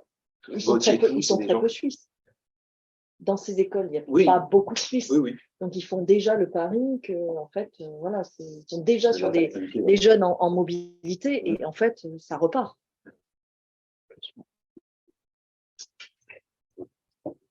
Les anglophones. Alors, quelques liens, l'Association européenne des conservatoires et surtout l'IASJ, donc l'association internationale des écoles de jazz, dont Liebman est le fondateur, plus le président, mais donc David Liebman, vraiment le fondateur, est toujours très actif parce que le prochain meeting il est à Helsinki là, en fin juin et qui regroupe en fait plein de profs et d'élèves sur quelques jours donc David Liebman sera là comme de nombreux autres intervenants. Hein. Donc c'est des endroits où vous pouvez avoir un certain nombre d'informations. Pareil, hein, Jean-Charles, si tu avais des... Non, c'est un peu des données anciennes que j'ai. John Rocco, il enseigne encore à Den Haag, mais je suis pas sûr qu'il enseigne encore très longtemps parce qu'il est assez âgé. C'est un super clarinettiste américain, mais qui enseigne là et qui est fabuleux. Donc voilà. Robinson Coury, qui enseignait d'ailleurs, il faut l'enlever parce qu'il a démissionné. Il est resté 1 an, Robinson, puis il est revenu par ailleurs, je sais pas. Voilà, mais alors. Extraordinaire. Royal Academy of Music de Londres, eux, font plus partie de l'Union européenne. Comme vous savez, ça coûte assez cher. Nick Smart, il y a un très haut niveau pour les cuivres. J'ai entendu des trombonistes de cette école-là. C'était très cool. voilà, Ronan D. Falls, qui est un bassiste qui a monté cette école à Dublin, est un super rythmicien. Je pense que pour les sections rythmiques, batteur, bassiste, c'est un endroit vous allez avoir vraiment des cours de haut niveau dans ces disciplines. Donc voilà, c'est au gré des rencontres que j'ai eues que je vous ai listé ça, mais c'est là où effectivement, vous, si vous avez des expériences à faire valoir, je parle aussi aux gens en ligne, si vous connaissez des endroits avec des formations un peu réputées pour tel instrument, je crois qu'aussi une des formations les plus plébiscitées en Europe, c'est le Berlin Jazz Institute, hein, mais qui est assez difficile à décrocher, Basile. Qui est difficile à décrocher, qui demande déjà de parler allemand, ce qui pour beaucoup, je pense, est déjà assez difficile. Et apparemment, des retours que j'en ai eu, moi, c'est un endroit qui m'intéresse beaucoup, mais notamment, j'ai pas mal communiqué avec un ancien étudiant de ce cycle qui est Oscar Bino, et qui, lui, par exemple, est parti finalement de là-bas au bout de 2 ans, parce que, bon, il y allait en plein pendant le Covid, et c'est vrai que c'était pas le plus facile non plus pour s'y intégrer, mais c'est aussi une scène très particulière, c'est pas l'endroit où c'est le plus simple. Et puis, il y a un autre truc aussi, c'est que il faut bien faire attention quand on envoie son dossier. Voilà. Vas-y. Il faut bien faire attention à ne pas. C'est pas qu'il faut l'envoyer avant. Donc c'est les dates sont du 15 février au 15 mars. Mais en fait, c'est des périodes où ils peuvent recevoir les dossiers. C'est-à-dire que si vous envoyez votre dossier le 15 mars, forcément, il arrivera à Berlin après, il sera pas étudié. Donc, il faut bien qu'il soit reçu au plus tard le 15 mars. Et ça, il faut faire attention d'ailleurs parce que une erreur de traduction et on se retrouve à passer le concours à cause de ça. Je dis ça parce que moi, ça m'est arrivé il y a 2 ans et c'est un peu frustrant. Alors, il y a quelqu'un que je connais, Sébastien Sternal. Je sais plus exactement ce qu'il fait, mais il était à Cologne et il a obtenu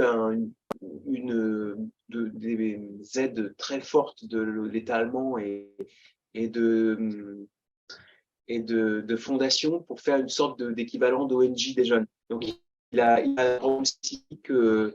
Tu as vu ce truc-là, non? J'ai vu ça passer, ouais. Voilà. Chapeauté par tous les ans, je crois que c'est chapeauté par un artiste. C'était Larry Grenadier, je crois, cette année. Je crois que c'est ça, ouais. Il y avait Ingrid Jensen à un moment. Ouais. En même temps, il y a l'orchestre, hein. Il y a une série de masterclass pour les gens qui en font partie. Ouais. Donc, il a réussi à… Mais c'est en plus petit, c'est un sextet ou un truc comme ça. D'accord.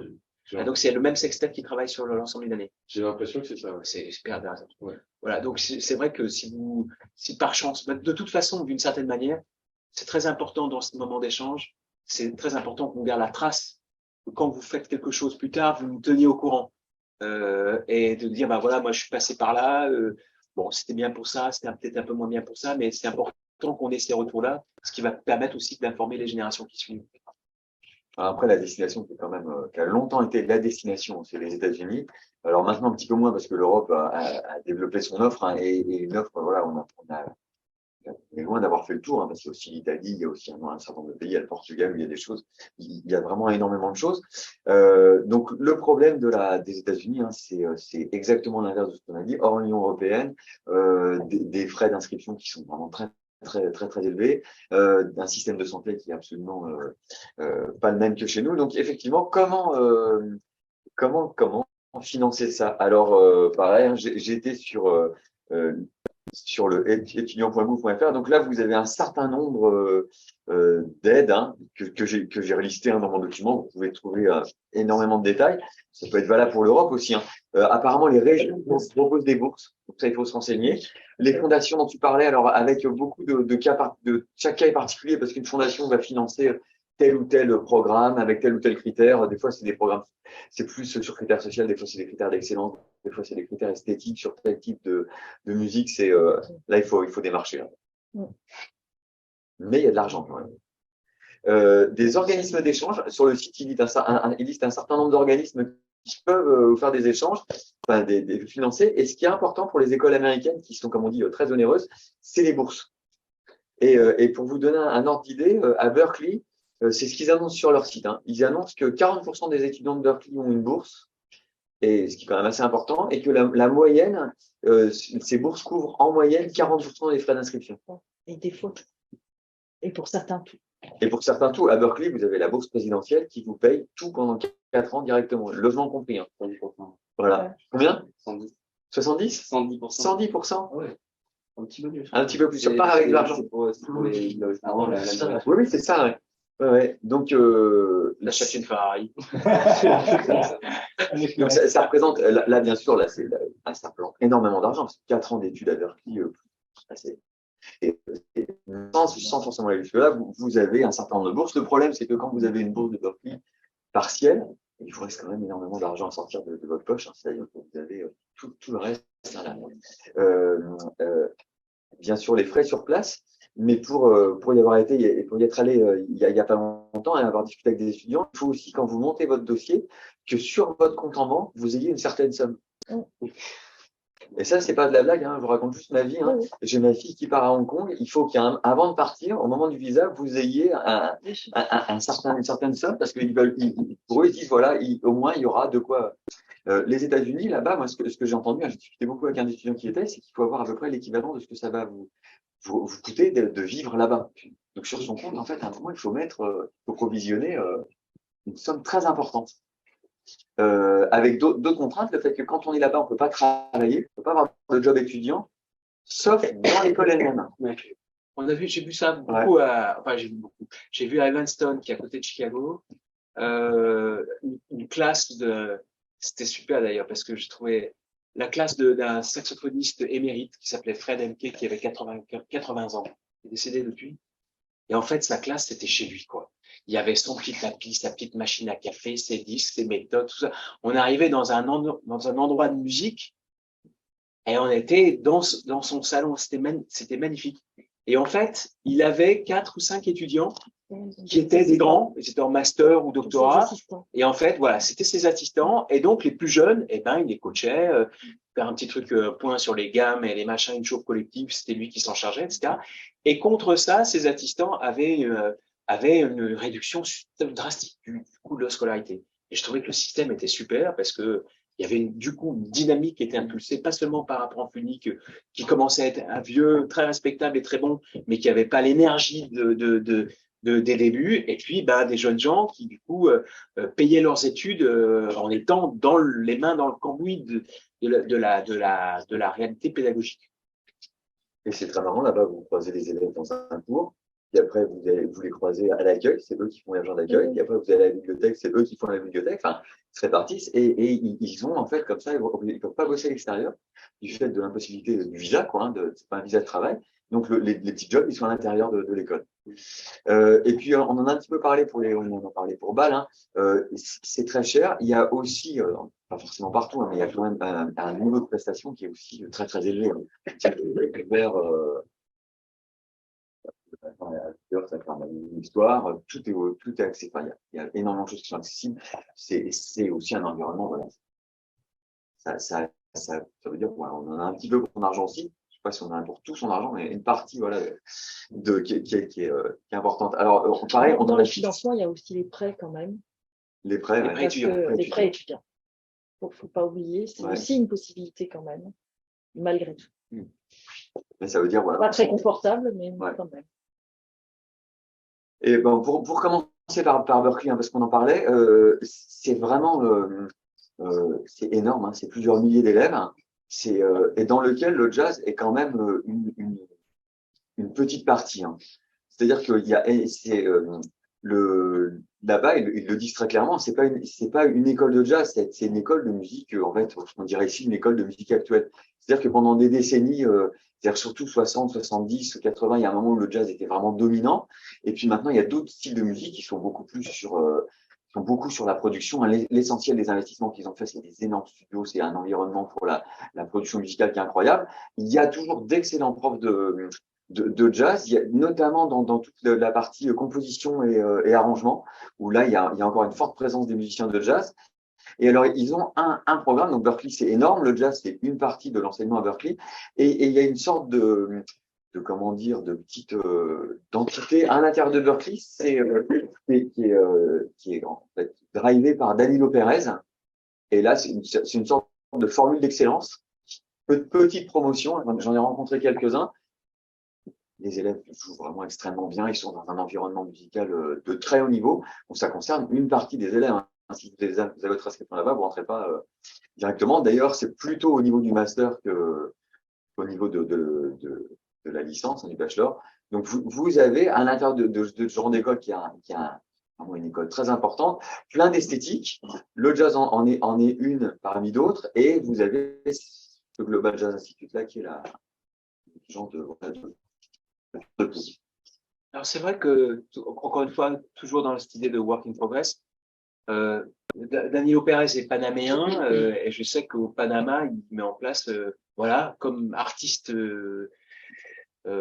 prolixe que vous connaissez, ben il a monté une école, donc alors je sais pas ce qu'elle vaut cette école, mais je sais que voilà, il développait le jazz au Panama, donc aujourd'hui, ces écoles, elles sont plutôt américaines, canadiennes, mais on voit que par le truchement d'artistes de premier plan, ben, on voit des programmes émerger, et peut-être que vous en bénéficierez, peut-être que voilà, on l'a pas repéré, mais que vous allez le repérer, et ça peut être effectivement hyper intéressant de venir dans un conservatoire d'Amérique centrale et trouver aussi un accès à d'autres musiques que le jazz à proprement parler. Et puis, toujours dans la même ville, à Boston, hein, c'est extrêmement cher aussi, mais alors là, c'est très différent de Berkeley, c'est le New England Conservatory, où les cohortes sont beaucoup plus petites, hein, vous avez beaucoup moins d'étudiants, mais alors avec un casting de profs, la Kate Shaport, qui s'occupe du département, qui est un prof absolument remarquable, qui s'occupe beaucoup de l'arrangement, de l'écriture, de la culture. Vous avez Bergonzi, et puis vous avez tout un tas de Craig Taborn, un casting dans un environnement, mais vraiment très, très, très européen. On se croirait vraiment dans un conservatoire en Europe, et avec un niveau d'exigence, c'est un très bel endroit. Mais je crois effectivement que c'est relativement, c'est encore moins donné que Berkeley, me semble-t-il, hein, pour vous donner. Et les États-Unis, c'est cher. Le dollar, le change dollar-euro en ce moment n'est pas favorable du tout. Donc, c'est plus cher déjà à la base, le coût de la vie. Se loger là-bas, c'est beaucoup plus cher, même à Boston, hein. On n'a même pas encore parlé de New York. Mais Boston, c'est plus cher qu'à Paris. Vraiment, se nourrir tous les jours, c'est cher là-bas. Donc, il faut y aller si jamais vous avez voilà, le budget, hein, que ce soit des bourses, des prêts, Alors, du coup, pour rajouter sur la question des financements, moi, j'ai un copain qui est parti à la Berkeley cet été. Il a fait une cagnotte Ulule, tout bêtement. Et il a réussi à récolter, je sais plus, mais je pense que c'est de l'ordre des 50 ou 60 000 euros quand même pour l'aider, au moins sur la première année. Alors c'est quelqu'un qui a beaucoup de copains, hein, vraiment. Il faut avoir beaucoup de copains très il a fait un crowdfunding pour réussir à compléter sa bourse, et en tout cas là depuis septembre ça se passe super bien pour lui. Il a une démo, c'est comme ça Il a, alors en termes de récompense, je sais pas. En gros, ce qu'il a mis, c'était donc il a mis un peu son CV, les trucs auxquels il a participé, il a mis quelques démos, des promesses de remerciements dans ses futurs albums pour les plus généreux donateurs, des trucs comme ça. Bon, j'avoue que moi, avec mes 15 balles, à mon avis, je serais pas remercié, mais on fait ce qu'on peut. Moi j'ai joué avec lui déjà, j'ai fait partie de son CV, donc c'est déjà pas si mal. Mais voilà, si jamais il y en a que ça intéresse, il y a aussi cette possibilité-là pour ceux qui ont vraiment beaucoup de copains très généreux. Je veux dire, en sortant de là, vous avez tout faire un crowdfunding. J'aurais peut-être pas dû faire ça. Et juste par exemple, à Boston, j'ai croisé Martin Erdos, qui était là l'an dernier, qui est très heureux d'être à Boston. Alors, vous pouvez contacter, hein, si c'était votre projet. Il a vraiment le vécu de là-bas, ça fait 1 an qu'il y est, et il a plein de choses intéressantes, vraiment d'expérience. Bien sûr, on a parlé de Boston, hein, il y a les écoles à New York, hein, elles sont aussi extrêmement fameuses, on en a listé quelques-unes, avec d'autres aussi, de problématiques de logement et de toute la vie, hein. Mais aussi un environnement musical, là, pareil. Et McGill aussi. Et là, c'est moins cher. C'est moins cher. Hein. C'est moins cher. Et les étudiants français sont beaucoup mieux pris en charge. Est-ce que vous avez des questions? Ouais, sur la McGill, il n'y avait pas de problème de financement l'année dernière. Je crois que j'avais entendu que Que la structure en elle-même? que la classe de jazz avait failli fermer ou voir qu'elle avait fermé. Ah. Je dis ça comme ça parce que je crois qu'il y avait un élève qui devait partir et qui finalement restait en France parce que il y avait plus la structure. On avait un étudiant qui est allé, c'est Simon Jonas. Si vous êtes intéressé par McGill, je pourrais vous donner son mail parce que on en a un, moi aussi, il y a quelques années, donc il serait peut-être au fait. Et puis l'autre personne, c'est Jean-Michel Pilk qui enseigne. Donc voilà, Jean-Michel, ça peut, on pourrait aussi, si vous êtes intéressé par McGill, je pourrais vous laisser vos coordonnées. Alors bien sûr, là c'est quelques exemples, hein, des centaines sur le territoire nord-américain. Il y a un nombre de formations très très important. Il y en a énormément d'autres. Hein. C'est les plus visibles. Alors peut-être juste pour continuer et avancer. Alors, pour terminer, hein, un certain nombre de ressources. Alors vous avez ce magazine Jazz, hein, qui publie tous les ans une sorte de guide d'écoles. Alors là, il y a les écoles sur le territoire américain. Donc là, vous avez un truc exactement l'inverse de ce qu'on a fait aujourd'hui. C'est exhaustif. Vous avez je ne sais plus combien d'endroits avec les coordonnées, c'est-à-dire les sites internet, les mails des responsables, enfin, institutionnels, hein, bien sûr. Et donc là, ça peut être une source. Hein, ça se trouve. Vous pouvez le consulter. Je crois qu'ils en ont, je sais pas si c'était Jazz, mais ils avaient des choses comme ça à la médiathèque de la Cité de la Musique. Ils ont ce genre de magazine. Il n'y a pas que celui-là, hein, c'était celui-là, mais il y en a d'autres. Vraiment, les choses dont je me suis servi, hein, pour faire ça, un endroit où je vais en permanence, enfin un site, c'est la médiathèque de la Cité de la Musique. Voilà. C'est toujours très actualisé, très bien documenté. Il y a des liens vers les textes en vigueur, vers énormément de choses. Étudiant.gouv.fr, là c'est un certain nombre d'informations, pas du tout sur la musique, mais sur les étudiants en général. Erasmus. Donc, ça, c'était un certain nombre de ressources, hein, dont je vous trouverai les liens. Et puis, pour terminer, on a commencé par ça, mais justement, c'est l'objet aussi. On voit quand on discute, vous avez plein d'informations, des choses très, très, des fois très, très précises sur des endroits, sur des choses d'ordre pratique. Sur ce site, l'idée, hein, c'est que vous pouvez retrouver, en fait, je vais l'actualiser, hein, l'enseignement supérieur en France, à l'étranger, critères de choix, en gros, ça regroupe le plan de ce qu'on a fait aujourd'hui. Et puis contribuer, vous pouvez très bien aller sur le site et dire tiens, McGill a des problèmes. Allez vérifier, tenez-vous au courant avant de vous inscrire, par exemple. Hein. Et donc, j'espère que ça va. Voilà. Vous retrouvez un certain nombre de liens. Et puis moi, en fonction de ce qui arrive parce que ça arrive sur un mail, hein, dédié, je peux mettre un certain actualisé. Par exemple, ici, je sais plus, quelqu'un m'avait dit que le Conservatoire Royal de Bruxelles, c'était 700 € l'année. Par exemple, ça donne un ordre d'idée. Je remets les liens à chaque fois, les dates d'inscription, j'essaye de mettre celles que je connais. Le TOEFL, est-ce qu'il faut un niveau de langue ou pas? Enfin bref, si jamais il y a d'autres choses auxquelles vous pensez, vous le mettez, comme ça, on actualise avec le plus d'informations possible. Et ça peut être efficace que si ça remonte de toutes parts, hein, de celles des enseignants, les profs, les différentes structures. C'est top. Voilà. Vous avez des infos, partagez-les, comme ça on est tous bien contents de pouvoir en avoir quand on cherche quelque chose. Les précédents les ont mis, donc des questions, pas de questions? Est-ce qu'il y a des questions à distance?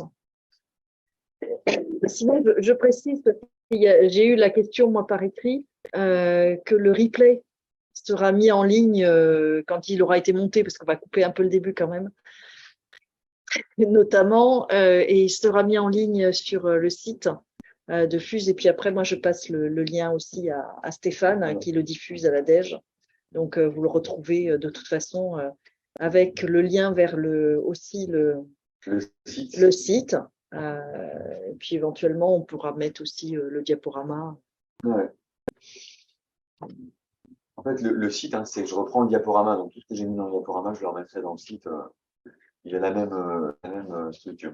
Alors, il y a Alain Van Keneuve qui est à distance, qui dit qu'il connaît le dispositif professionnel, qui est un orchestre rémunéré, chaperonné par Wolfgang peut-être, Mutpil, Muspil, Ouais. Focusieur, Et par qui- exemple. Sur quelle ville?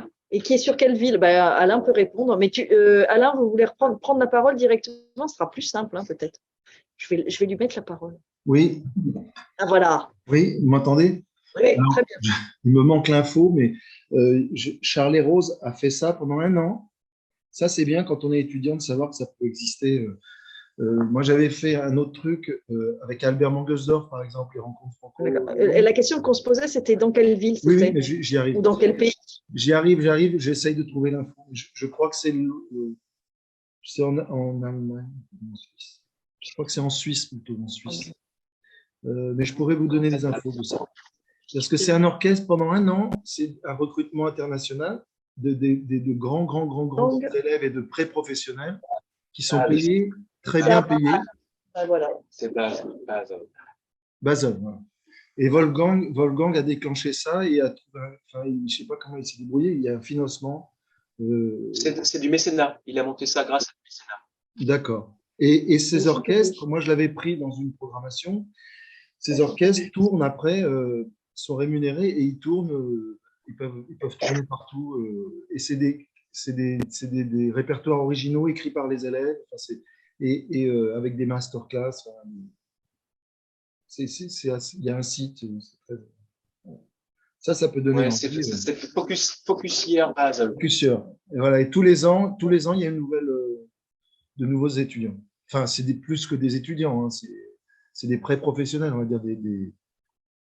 Je crois que Robinson Coury était passé par là. Il y a aussi le tromboniste de Chambéry qui joue du trombone à piston. Ah oui, Paco Andréo. Ah oui. Ouais. Voilà. Yes, merci Alain. Je t'en prie. Je vous en prie. S'il y a d'autres questions en ligne. S'il y a d'autres questions ou d'autres commentaires, vous n'hésitez pas. Non, parce que c'est remarquable, c'est super clair. Ça ouvre plein de pistes. Ça donne envie. C'est un super outil que à nos dispositions, là, vraiment. Je suis content d'être venu. Est-ce que vous auriez, avant de vous libérer, parce que vous avez fait l'avoir la tête farcie, est-ce que vous avez encore une autre question ou d'autres questions qui concernent ce qui s'est dit hier, aujourd'hui? Non. Moi, je vais peut-être relâcher ici, puis on peut finir tranquillement. Et je vous dis au revoir. Je dis au revoir à tous ceux qui sont en ligne. Hein. Je vais couper. Merci à tous. Au revoir. De ce côté-là. Et à bientôt.